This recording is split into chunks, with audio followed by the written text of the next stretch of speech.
Level 1. Homeless. Imagine the world doesn't see you. It looks through you, like you're a ghost haunted by the living. You don't wake up to an alarm. You wake up to the cold or the kick of a security guard's boot, reminding you that your existence is a trespass. Your phone isn't a toy. It's a lifeline, a flickering candle in a hurricane that you spend 4 hours a day trying to find a plug for.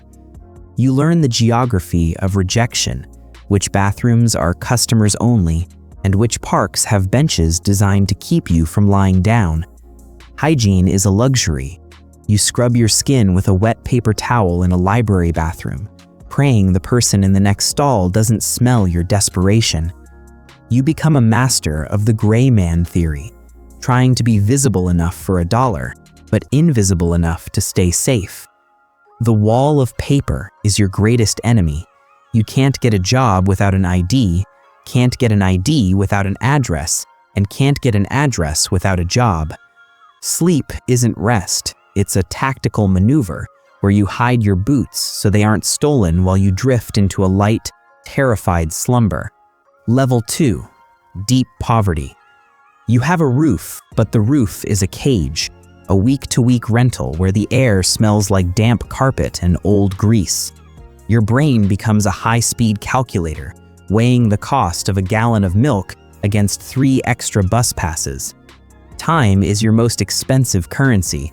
You spend 2 hours on 3 different buses just to get to a job that pays you for 8. You don't shop for flavor or health. You shop for calories per penny, turning the grocery store into a battlefield of survival. Every morning is a lottery where the prize is 8 hours of back-breaking work, and if your name isn't called, you don't eat.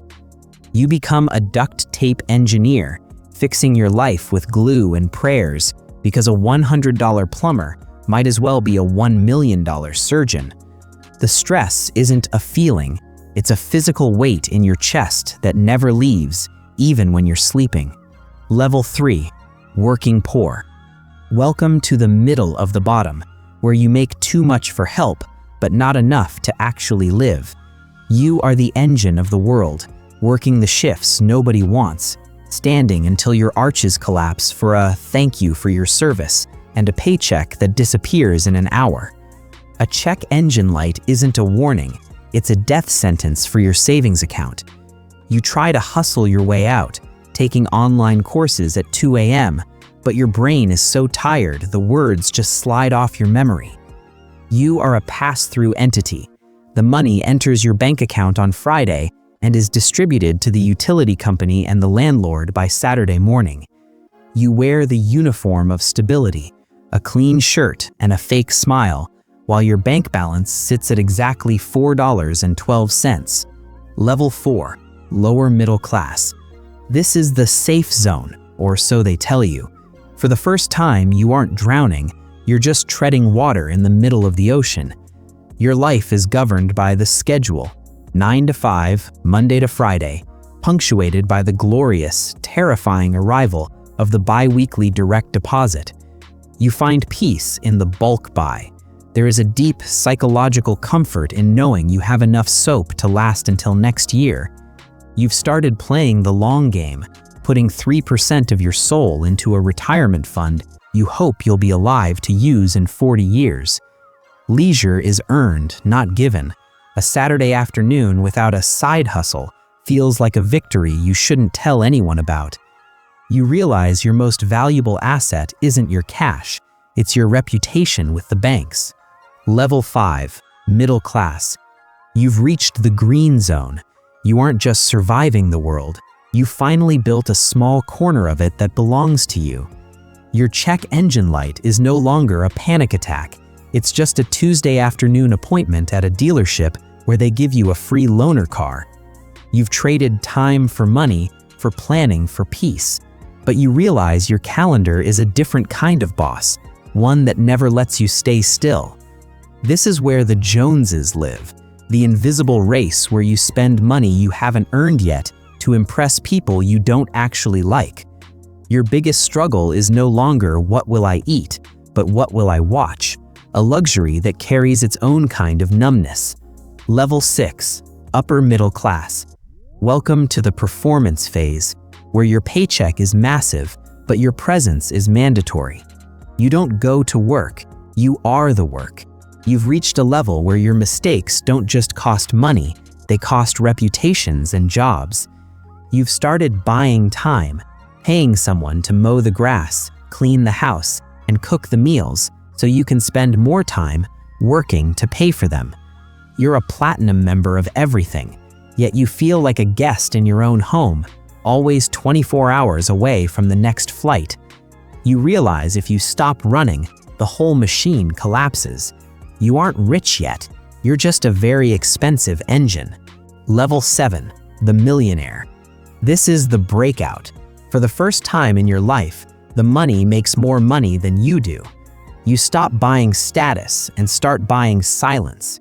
You don't need the loud watch or the bright car. You need the ability to say no to anyone at any time. Your phone is no longer a leash, it's a tool. You leave it in the other room because the world can finally wait for you. You move from success to significance. You start thinking about how your name will look on a building instead of a business card. Level 8, ultra rich, $100 million plus. At $100 million, you don't play the game, you own the board.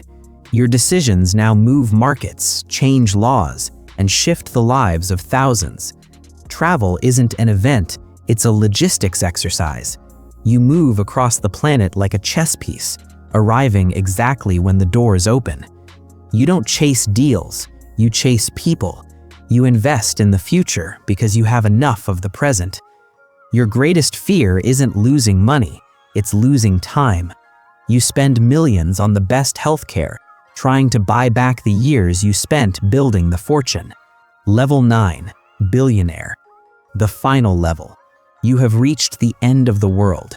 There is nothing left to buy and no one left to beat.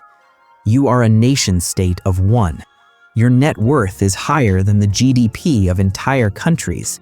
You don't ask for permission, you offer cooperation. Your concerns are no longer human. You think in centuries. You think in planets. You are trying to solve the problems of the species because you've solved all your own. But here's the secret they don't tell you at level 1. The view from the top is breathtaking, but the air is very, very thin. Whether you're counting pennies or billions, the question remains the same. What are you willing to trade your life for?